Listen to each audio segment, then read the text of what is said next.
For those of you who are not familiar with the clinic, the symposium really came about because we wanted to be able to provide good evidence-based information not only for our patients but for the community and those areas that we serve around us. The topic today, longevity, really is a natural arc to what the clinic is going to be celebrating this year throughout 2020, which is our 50th anniversary, believe it or not. The clinic has been around serving South Orange County for the last 50 years and providing excellent medical care regardless of one's ability to pay. The topic again today centers around longevity, or as I joyfully or playfully say, looking for the fountain of youth. And I think it's been as early as the 5th century BC where the Greek historian Herodotus mentioned it in some of his writings, where there were these baths where people would bathe and come out completely rejuvenated, or Ponce de Leon looking for the fountain of youth in St. Augustine, Florida. I don't think we'll find that here today, but hopefully again we'll all learn a thing or two new and have a nice healthy discussion afterwards. So with that, I'm very honored and privileged to introduce our keynote speaker and our panelists, and I will turn it over to them to briefly introduce themselves and hopefully what they'll bring today to the discussion. Well, I can read even though I'm not sitting in front of my sign. My name is Claudia Kawas, and I'm a Laguna Beach resident for almost 20 years now. And I see some familiar faces in the audience, but even more that I want to meet. And I'm a geriatric neurologist who will be talking to you about a study in your own backyard called the 90 Plus Study. Hi, I'm Dr. Lisa Gibbs. I'm from UCI, and I lead the Division of Geriatrics at the Medical Center. We also have a Center for Excellence in Elder Abuse and Neglect. And we have a senior health center, which I direct, which is focused on care of older adults, mostly over 75. Good morning. My name is Mahtab Jafari. I'm a professor of pharmaceutical sciences at UCI, and I'm also the director of the new center at UCI. It's called UCI Center for Healthspan Sciences. Actually, I am trying to find the fountain of youth in my lab. I'm a basic scientist, and I study lifespan and health span using various animal models. My main model system is fruit fly. I'm sure we all know how annoying fruit flies are, but I'm trying to make them live longer because we share about 75% of our disease genes with fruit flies. And I also work with mice, and I am about to start some clinical studies. So I'm very happy to be here. Thank you for inviting me. Good morning. I am not a doctor. My name is Paul Gregro. I own a fitness studio in Laguna Hills. I happen to be Jorge's coach for about 5 or 6 years at least. So here to answer any questions in terms of fitness and movement and diet and nutrition and recovery. Glad to be here. Thank you. It really is an honor to be here, and I'm looking forward to telling you a little bit about how I got into longevity. But how many of you know who this lady is? Well, you can tell. We've got a biased group of audience here. They came to, first of all, I'm amazed to see how young some of the people are who came to this talk on longevity. But this lady has a lot of stories about her. She sold paintbrushes to Vincent van Gogh when she was a child because she was born in Arles, France. But the story that I mostly tell about her is one when she was 90 years old. So Jean-Louis Calment had an apartment in Paris. And this was a nice apartment, and she made a deal that was very common at the time, that she would continue to live in her own apartment, but they would pay her a monthly fee. And when she died, the apartment would be the new owners. So a 47-year-old man made this deal with her when she was 90. And if he paid the monthly fee for 10 years, he would pay the market value of the apartment. And he did pay for 10 years. And he paid for 20 years. And then he paid for 30 years. And then he died, and his widow kept paying for several more years because Jean-Louis set the Guinness World Record for longest lived human. She was 122 and several months old when she died. And you can see that she died 2 decades ago, more than 2 decades ago, but nobody, truthfully, has come close to it since. Right now in Orange County, we have the oldest man in the United States. He is part of our study. And I shouldn't say his age because then you can probably figure out very quickly how to find him online. And that's a HIPAA violation. But he has been in the newspaper because he's 111 last month. So I was really struck when I first started working, when I first moved to California, there were quotes like this. More than half of all children born today in developed countries can expect to reach their 100th birthday. So where we used to have almost no centenarians, now we have the fastest growing segment of the population as people over the age of 90 and even more so people over the age of 100.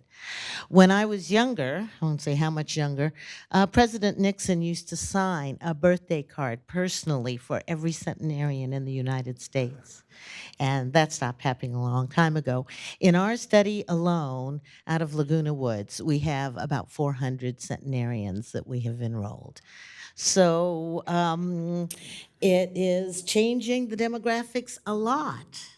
And right now in the United States, there's only a couple of million people in that age group, but in the next 20 to 30 years, it is going to go to about 10 million people, and it's going to be 2% of the population, 1 out of every 50 people. So with that as a background, I decided when I first came to California and was looking for ways to study aging, which has been my full-time work since 1983, actually. I decided I wanted to look at the oldest old, and I realized at that time that we knew surprisingly little about them.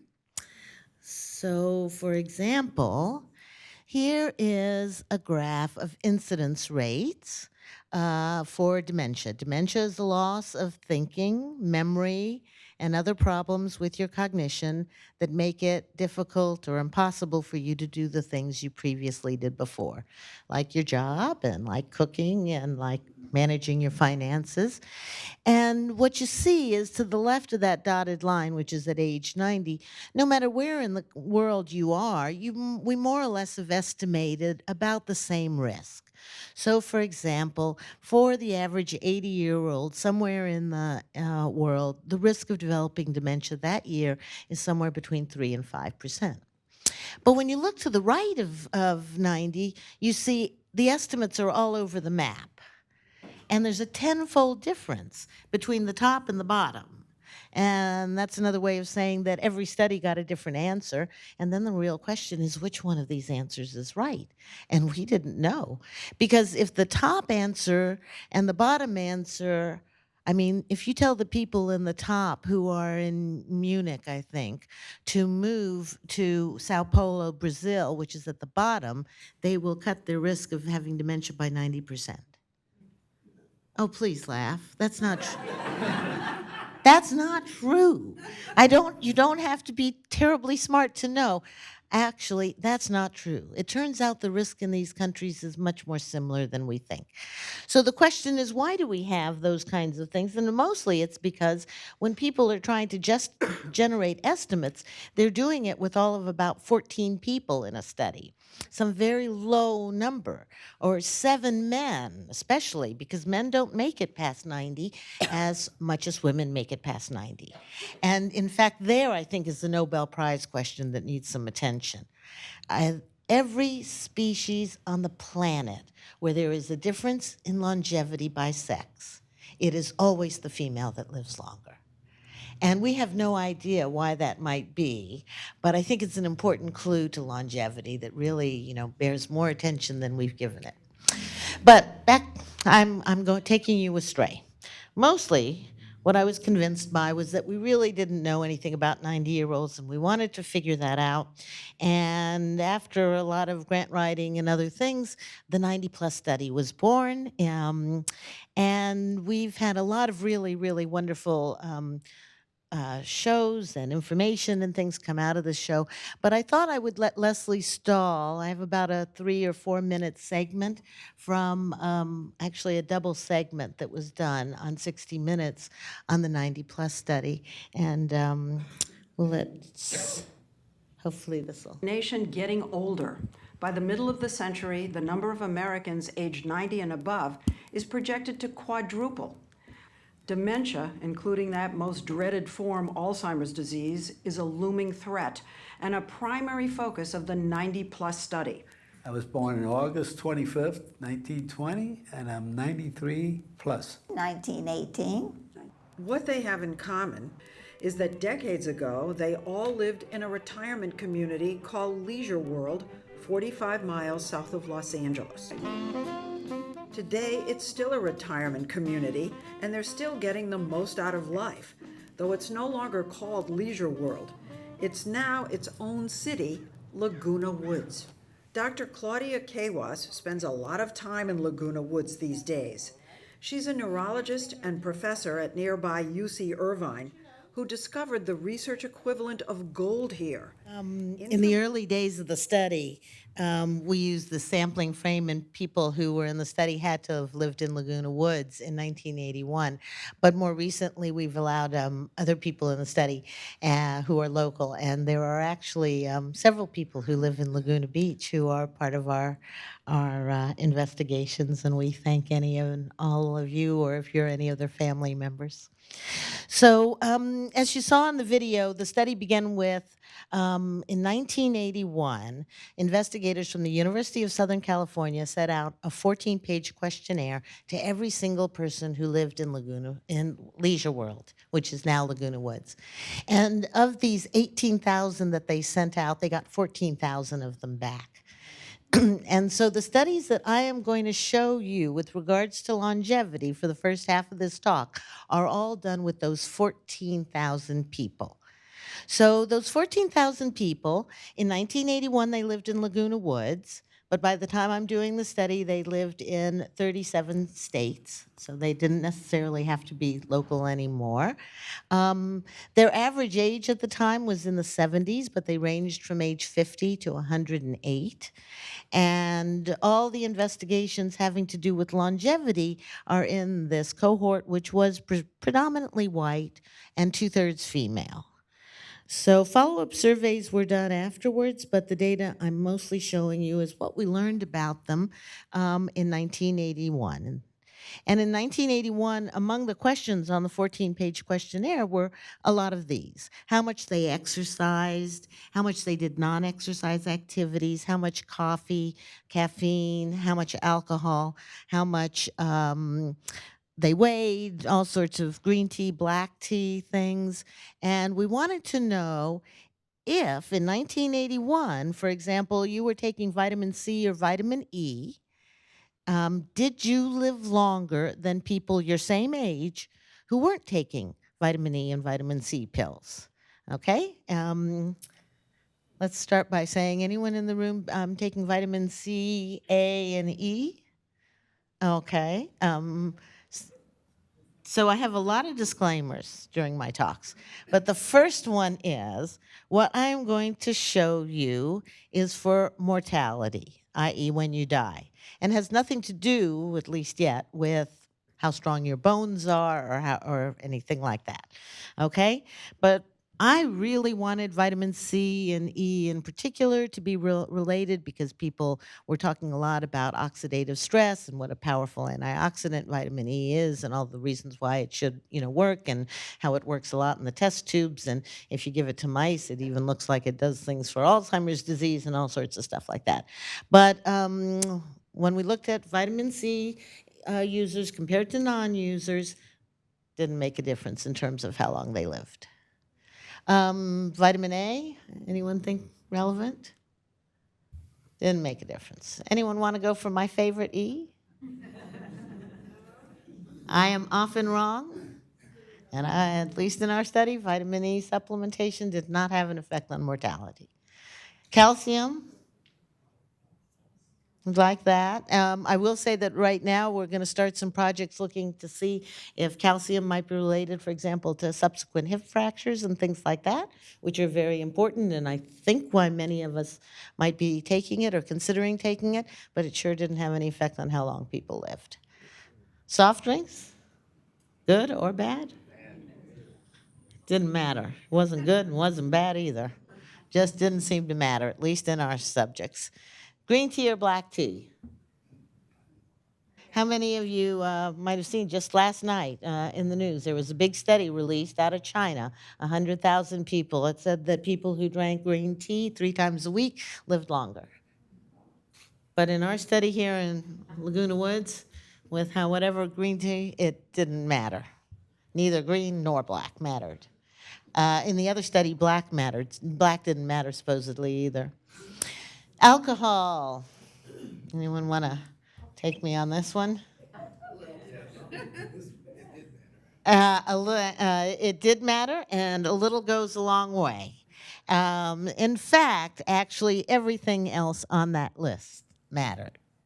So let me show you some of the data. So I think that if we had not found that exercise was associated with longer life, well, on a personal level, I would have felt like I'm absolved of the fact that I'm a couch potato. But on a professional level, I really would have thought there was something wrong with the study, because there's no doubt in my mind that exercise is related to almost everything we want, and that starts with longevity.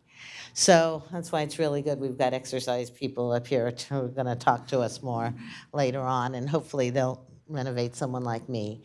But when you look at exercise, I want you to notice that, first of all, that green dot is the risk of non-exercisers for dying. And what you see is that people who reported exercising only 15 minutes a day on average, in fact, had an 11% reduction in mortality. So a little goes a long way. You know, we often hear about the 45 and whatever, and you'll see that 30 minutes reduced it further, and 45 minutes reduced it the most. The good news for people like me is that 45 minutes and 3 hours was the same in terms of benefit. So, and the 45 minutes did not have to be all at once. It could be, you know, a 20-minute brisk walk and a 15-minute of lifting weights, or later in the day or something like that. So exercise mattered, and up to 45 minutes was your best. But non-exercise activities where we used everything. For example, coming to this talk would have gone into this data. And there you see that it just never levels off. For every additional hour that people in 1981, at an average age of 70, spent doing things, particularly with social or cognitive engagement, their risk of dying was reduced compared to people of their own age. And there, the more the better. Alcohol and caffeine. Alcohol does not have to be daily to get the benefit in mortality. I get more, oh gosh, please don't put this in the paper or something. I get more emails all the time. The alcohol manuscript was published more than a decade ago, maybe 15 years ago now, and everybody acts like it's a new finding. I think the other thing is that there's studies all over the world that have suggested that modest intake of alcohol often is associated with mortality benefits. But I want to point out, and here's my second huge disclaimer, these are observational studies. So I don't really know if it's the alcohol that people are drinking that's causing it, or maybe the social engagement that comes with having a cocktail a few times a week with friends or family or whatever it might be. And in fact, my newest initiative that I'm trying to pull together with the new dean of the School of Population Health at UCI, is to look at social networks and social engagement. Because I really, really think it's important and under quantified, and a lot of other things that make me think it really is what we should do. I'm interested in doing intervention plans, maybe in the next year or so, intervention trials. And the question is, what can you do to a life of a 90-year-old that would improve it? And right now, there's essentially no doubt in my mind that all of the things that we are coming up with are what I call non-pharmacologic. So some kind of exercise and some kind of social engagement and intervention, I think, could go a long way in all of us, but the older we get, the longer it goes, because it's just what it looks like here. Up to 2 cups of coffee a day, more than, too much more than that, and it didn't look good, and no caffeine at all, and it didn't look good, but about 2 to 3 cups a day max, depending on whether you go to Starbucks or you have a size of a cup like that picture, right? And then this is one of my favorite ones. We had very limited data to study attitude. But in 1981, they were asked these 2 questions about feeling useful and needed. And if they said yes, they had more than a 20% reduction in mortality over the next 3 decades. And individuals who thought their life was pretty full had almost a 50% reduction in mortality over the next 3 decades. So think positive. So all of the things I've just told you has to do with how long people lived, but I think most all of us kind of feel that how long isn't really the issue as much as wanting to do it as well as possible. And just being alive, we didn't know what these individuals looked like. I mean, they were scattered all over the United States. Most of them had moved because of a desire to be nearer their family, perhaps, or something, as limitations became more apparent and they needed more help. So we wanted to understand more what they looked like, and the 90+ study actually wanted to look at those individuals who up until then had only been contacted by the mail and see them in person and ask them to pretty much do everything you can imagine. So individuals, almost 2,000, have enrolled now in the study, and individuals who come into the study are asked to, first of all, take those tests that you saw, neuropsychological tests. They're asked to do a lot of physical tests. We time their walking, they're getting up from a chair. We give them a full neuro exam. We ask them to give contact to their family so we can get informant questionnaires to their medical records. We ask them to put their head into some kind of neuroimaging machine 3 different times to get amyloid and tau PETs and MRIs. We ask them when all this is over, and after we've done it every 6 months, to consider giving us their brain so that we can learn what actually has been the most interesting at all things in the study, and I'll show you one of those. So here is a snapshot of the first 1,600 people that came in the study. These are the individuals who lived in Laguna Woods in 1981, and we got 83% of all the people who were eligible, which truthfully I think might be the most amazing thing we've done. You can see that by age 90, now there are 3 women alive for every man, so 76% of the cohort was female. The mean age at the time of enrollment in their first visit to the study was 96. And they went all the way up to, well, right now our oldest is 111. But we've had quite a few people who've been 112, 108, much more extreme longevity. So although many of them required some kind of sheltered living or lived with their family, about a third of them were still living home alone with minimal or no support. And in terms of their thinking, about a third had what we call dementia, a loss of cognition sufficient that they needed help to take care of their everyday affairs.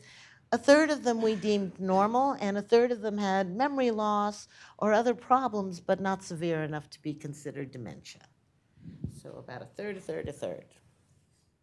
Now, going back to what I showed you in the beginning, we wanted to know which of those lines was true, and I had hopes that it was going to be in the bottom half of the graph, but in fact what we found out was that for every 5 years of age, the risk of dementia doubles. And that starts at age 65 and it continues all the way through past age 100.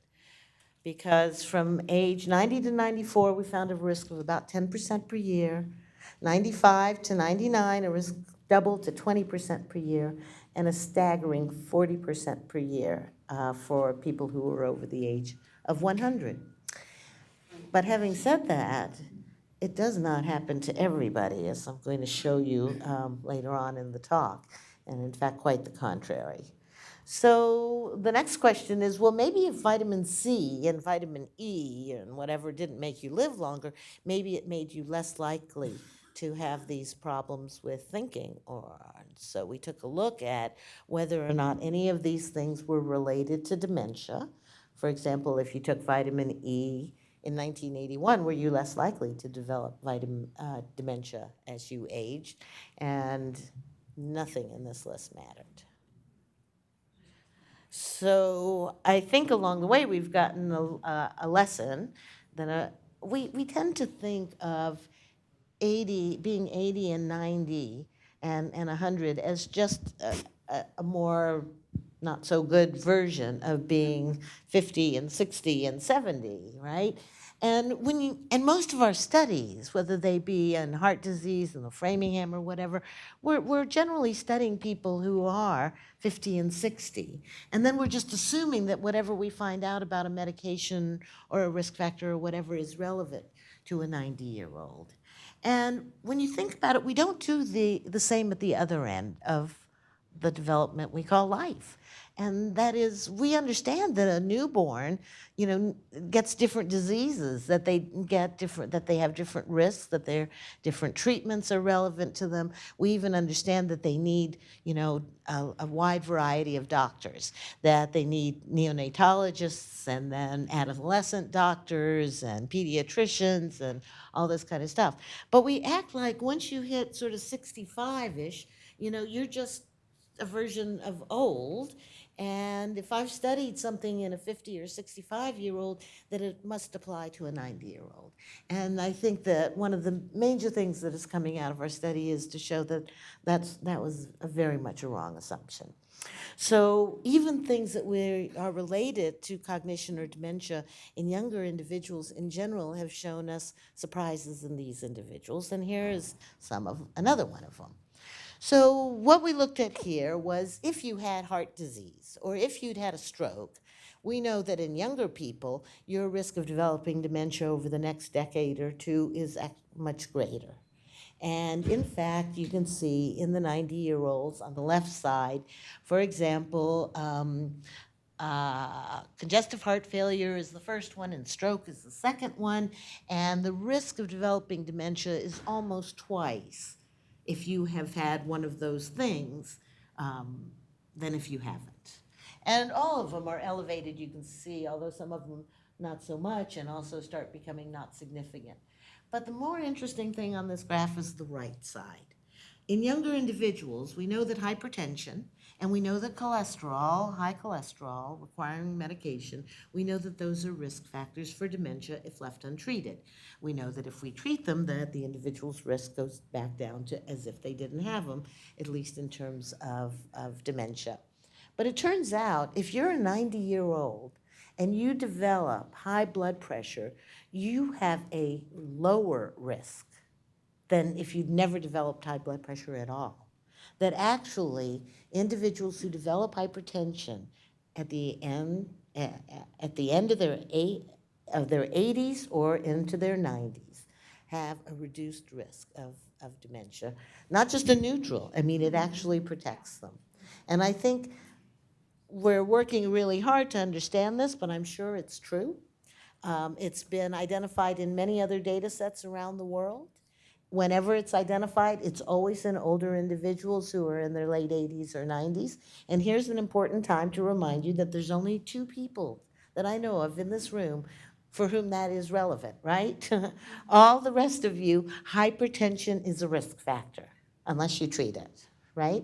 But I think that as individuals get into their 90s and 100s, that maybe what optimal blood pressure is for perfusing the brain and other organs might be changing a lot, and it might be a result of this.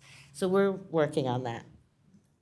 Now, in the last part of my talk, I'm only going to show you briefly, but there's no question that the biggest surprises we have found probably have been in the 90-plus autopsy study, where we look at the brains of individuals under the microscope and find all kinds of interesting things that can't be seen with any other image or MRI or test of any sort.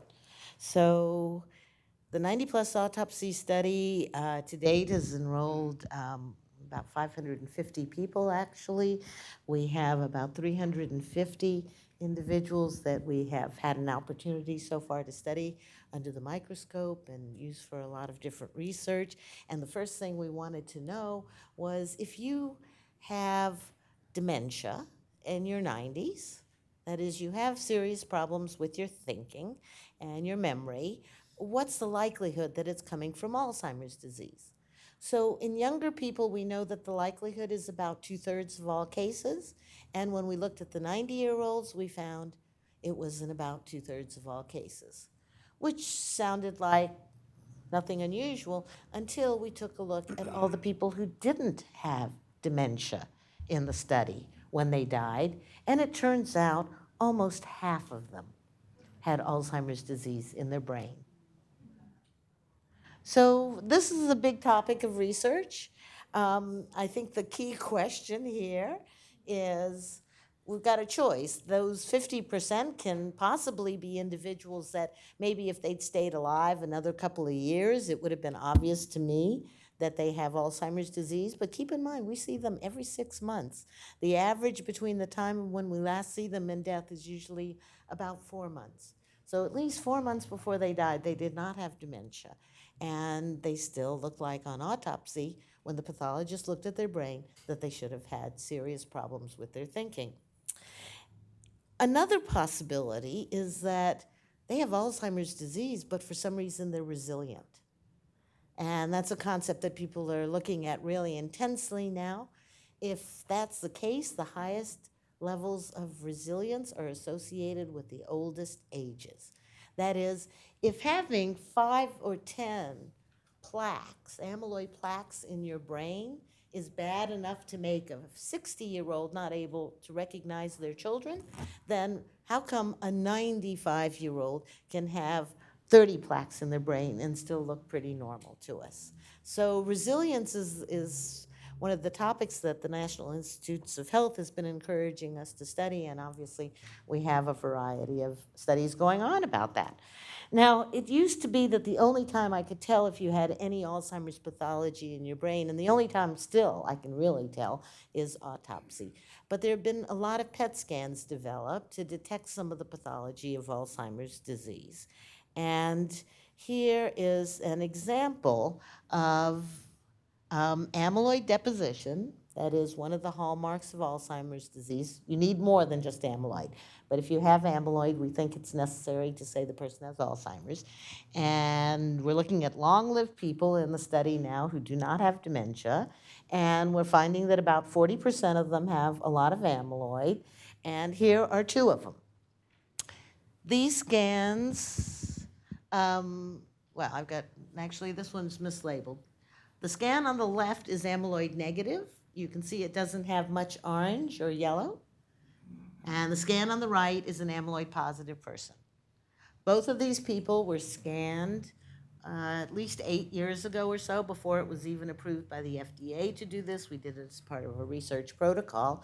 And the person on the right has a positive amyloid scan, is still alive 8 years later, has had a huge variety of stuff happening, including a stroke, and continues to maintain normal cognition.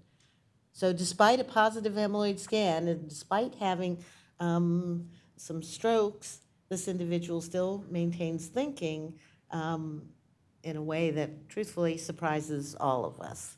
So what we want to understand is why some people have Alzheimer's in their head and continue to be fine, because if we can do that for everybody, we would probably get rid of at least half of the dementia in the age group. Here's a great example. This is a centenarian studied this individual from age 91 to 192 to 101. And you can see that black lines at the top are this person's cognitive scores. They are in the 90th percentile or better every single time we saw this individual, which was up to almost 20 visits, before she died and shows in her head Alzheimer's disease pathology, some small strokes, and also some pathology called Lewy bodies associated with Parkinson's disease, none of which she had, at least clinically when we examined her. So resilience is actually a major focus of what we're trying to understand, and nobody does it better than 90 and 100-year-olds. So in summary, we're all hopefully getting older, and we want to do it as well as we can with as much health and style as possible.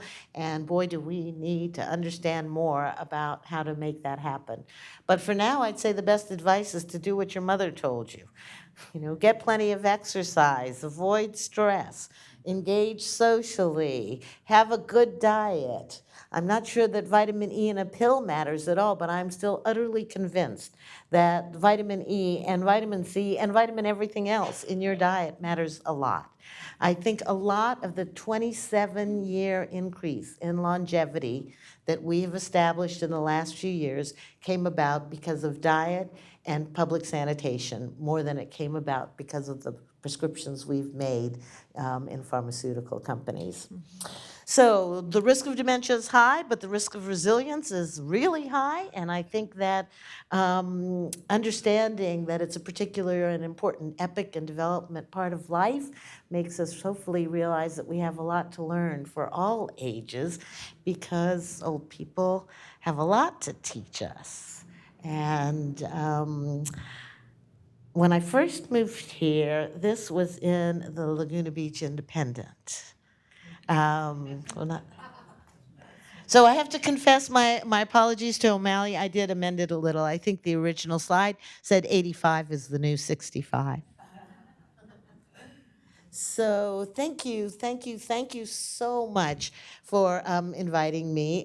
We've got a really amazing panel, and I want to especially thank all the participants, and if any of you know anybody, in fact, who wants to become a participant for the next year or so, probably not more than that, we're going to be letting in non-cohort participants. There's an amazing staff, of which you only see a few of in this picture, who are the ones who go out and see all the individuals, and they really are doing all the most important work. But thank you. It's been great being here.